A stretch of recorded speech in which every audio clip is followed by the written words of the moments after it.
আমি হৃদয়ের কথা বলিতে ব্যাকুল, শুধাইল না কেহ। রবীন্দ্রনাথ ঠাকুরের লেখা এই পংক্তি আত্মস্থ করেই পথ চলা শুরু করেছিল সোসাইটি ফর কার্ডিয়াক ইন্টারভেনশন।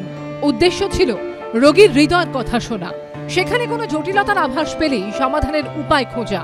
বছর 40 আগে হৃদরোগে আক্রান্ত রোগীদের পেসমেকার বা স্টেন্ট বসানোর জন্য দিল্লি বা মুম্বাই ছুটতে হতো। 1985 সালে কলকাতায় প্রথম HSKM হাসপাতালে হৃদরোগের ইন্টারভেনশন করেন সেখানকার চিকিৎসক মনোতোষ পাঁজা। খুলে যায় হৃদরোগ চিকিৎসার নতুন দিগন্ত। চিকিৎসক মহলের দাবি, বর্তমানে কার্ডিওলজি ইন্টারভেনশনে সারা দেশের মধ্যে প্রথম সারিতে রয়েছে পশ্চিমবঙ্গ। আমার অ্যাঞ্জিওপ্লাস্টি এখানে আরম্ভ করেছি 1985। তখন প্রথম নতুন ক্যাথ ল্যাব আরম্ভ হয় আমাদের। তখন ডক্টর সিনহা, ডক্টর মন্ডল সমস্ত আমার তখন স্টুডেন্ট ছিল, সবাই একসাথে কাজ করতাম। প্রথমে যখন আমরা জিনিসপত্র HSKM থেকে এলাম তখন তো অ্যাভেলেবেল নেই অ্যাঞ্জিও করা, অ্যাঞ্জিওপ্লাস্টি করা। তখন আমি ইংল্যান্ড থেকে এইগুলো নিয়ে এসে স্টেরাইল করে ইউজ করতাম, যখন এখনও স্টেরাইল করে ইউজ করা হয়। শুধু হৃদরোগের উন্নত চিকিৎসাই নয়, গোটা দেশ থেকেই মেডিকেল পড়ুয়ারা এখানে উচ্চশিক্ষার জন্য আসেন।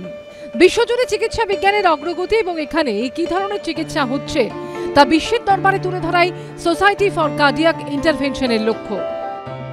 আমরা প্রচুর কাজ করি, ইন্টারভেনশনের কাজ, যেগুলো ইন্টারন্যাশনাল লেভেলে, বাট সেগুলোকে আমরা নিজেদের মধ্যে শেয়ার করার জন্যে, সেগুলোকে আদার পার্টস অফ দ্য কান্ট্রিকে জানানোর জন্যে আমরা এই সোসাইটিটা করেছি।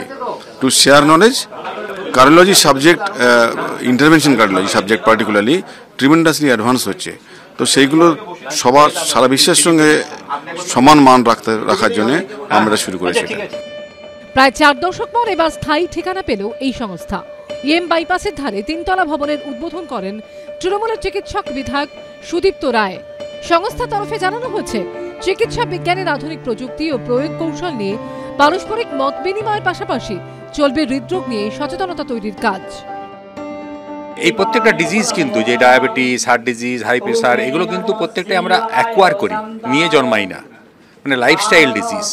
তার মানে এর একটা জায়গা রয়েছে যেখান থেকে লাইফস্টাইলটাকে মডিফাই করলে তাহলে কিন্তু আমরা এই রোগটাকে কমাতে পারি, রোগের প্রাদুর্ভাব কমতে পারে। এবং সেইটা শুরু করতে হয় কিন্তু রোগ হয়ে যাওয়ার পরে নয়, মানে আমার 40 বছর বা 45 বছর হার্ট অ্যাটাক হয়ে গেল তারপরে শিখলাম নয়, শিক্ষাটা দিতে হবে এই টিন এজে, স্কুল এজের প্রায়। আর সোসাইটির মধ্যে এই এডুকেশনটা পার্কুলেট করা, যাতে লোকজন ভালো করে বুঝতে পারে যে তাকে তার জীবনযাত্রায় কী মডিফাই করলে সে ভালো থাকবে। স্ট্রেসফুল লাইফে সময়ের সঙ্গে বেড়ে চলেছে হৃদরোগীর সংখ্যা। এই শহরে বসেই সেই সমস্ত রোগীদের কাছে আরো উন্নত মানের চিকিৎসার সুযোগ পৌঁছে দেওয়াই সোসাইটি ফর কার্ডিয়াক ইন্টারভেনশনের লক্ষ্য। উজ্জ্বল মুখোপাধ্যায়ের রিপোর্ট, ABP আনন্দ, কলকাতা।